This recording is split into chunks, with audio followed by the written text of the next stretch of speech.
Music by Gaurav Roshan.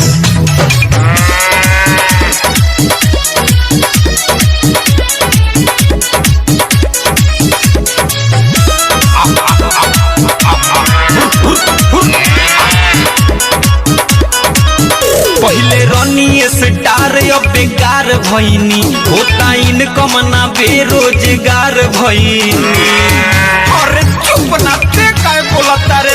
पहले रनी star अब बेकार भईनी होता इनकम ना बेरोजगार भईनी।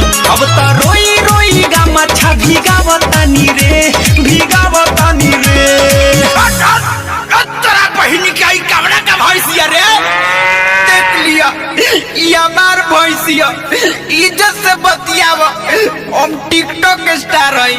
टिकटॉक स्टार हवा तो खेतनिया में का कहता खेतनिया में। अरे का बताई टिकटॉक बना बनावतानी रे बंद भइल भइस चरावतानी रे। टिकटॉक बना चलावतानी रे बंद भइल भइस चरावतानी रे।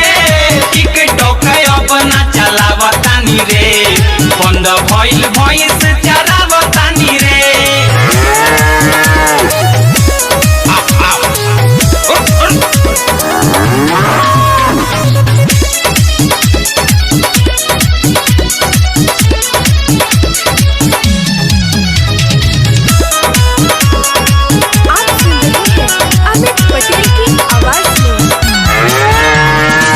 कहाँ कमाएंगे काथी रे खाएंगे बढ़ल बापर सनिया रे। लागता हमरो के बने के पड़ी दादा रे नाच के नचनिया रे। हाँ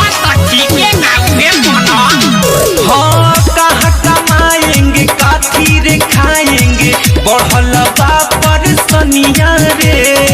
लागता हमरो के बने के पड़ी दादा रे नाच के नचनिया रे।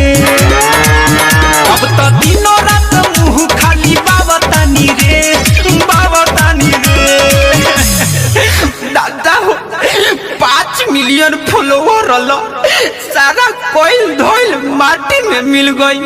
अरे टिकटॉक बना चलावतानी रे बंद भइल भइस चरावतानी रे। टिकटॉक बना चलावतानी रे बंद भइल भइस चरावतानी रे।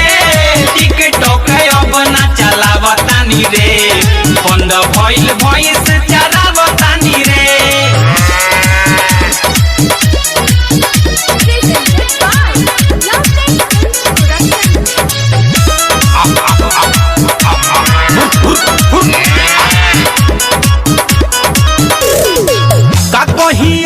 रे उठता बहुते दर्द हमारा भीतरिया रे। लागता यो सही चरावे के परी जिंदगी भभइस बकरिया रे। अरे मर्दे पियाई तो खोसिया हमरा के दियो। का कहियारा रे उठता बहुते दर्द हमारा भीतरिया रे।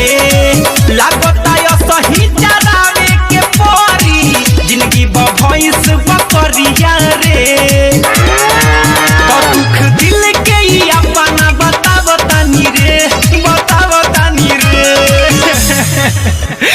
अरे जाए तो ये बाबू चुप रह तारा खातिर मोदी जी से अबे कह के एगो नया ऐप बनवा देता नी। अरे टिकटॉक बना चलावतानी रे बंद भइल भइस चरावतानी रे। टिकटॉक बना चलावतानी रे बंद भइल भइस चरावतानी रे। टिकटॉक बना चलावतानी रे बंद भइल भइस चरावतानी रे। पहले रनी स्टार अब बेकार भईनी होता इनकम ना बेरोजगार भईनी। अब तो रोई रोई गा मछा भीगावतानी रे भीगावतानी रे।